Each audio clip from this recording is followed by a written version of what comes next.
Ladies and gentlemen, welcome into another episode of the Nerd Byword podcast.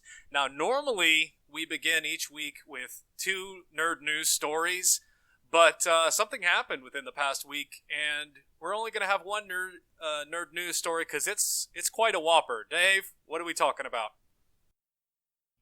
We're talking today about DC Comics leaving Diamond distribution, which is incredible. DC Comics announced to retailers on June 5th that they're leaving Diamond, which has basically held a de facto monopoly on the distribution of comic books for the past 25 or so years.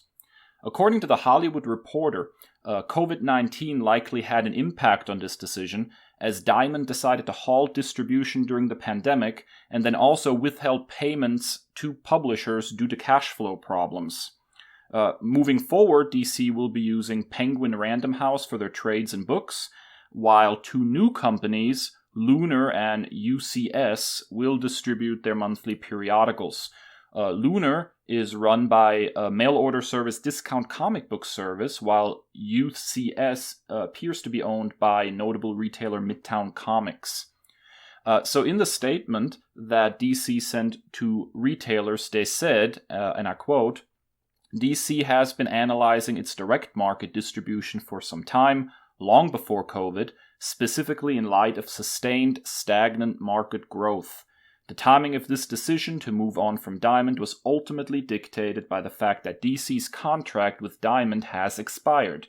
But incidentally, the disruption by COVID to the market has required DC to forge ahead with its larger growth strategies that will benefit both the direct market and DC.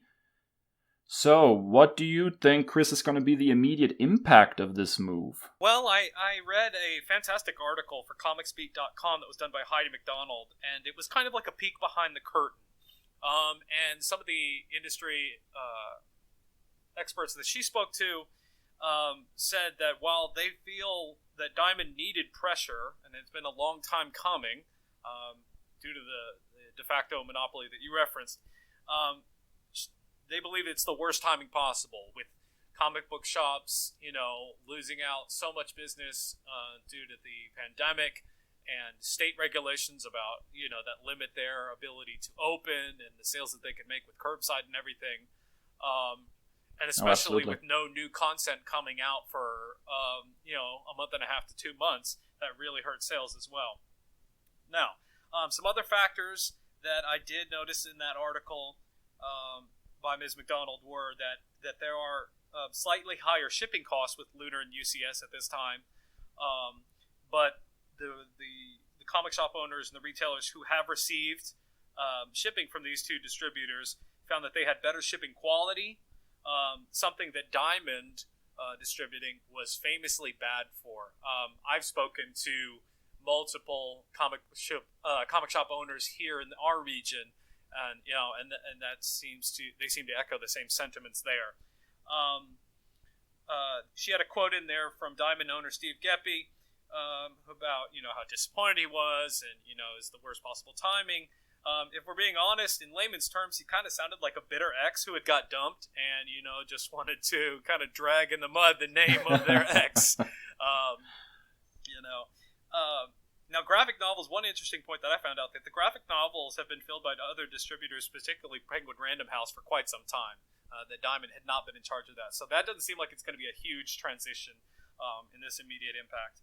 I did see that some really interesting things about Diamond, that they had a 3% reorder penalty that really made it hard. So maybe they'll ease up on that now that they don't have this monopoly anymore. Maybe they'll loosen up that stronghold. And that this is really a kicker. Diamond had been unwilling to modernize, and they were still 2 to 3 years ago when they had a job posting, were advertising their use of Windows 95, which has been out of date now for about 20 years. So yeah, it's a really worthwhile article. Again, you can find that at comicsbeat.com.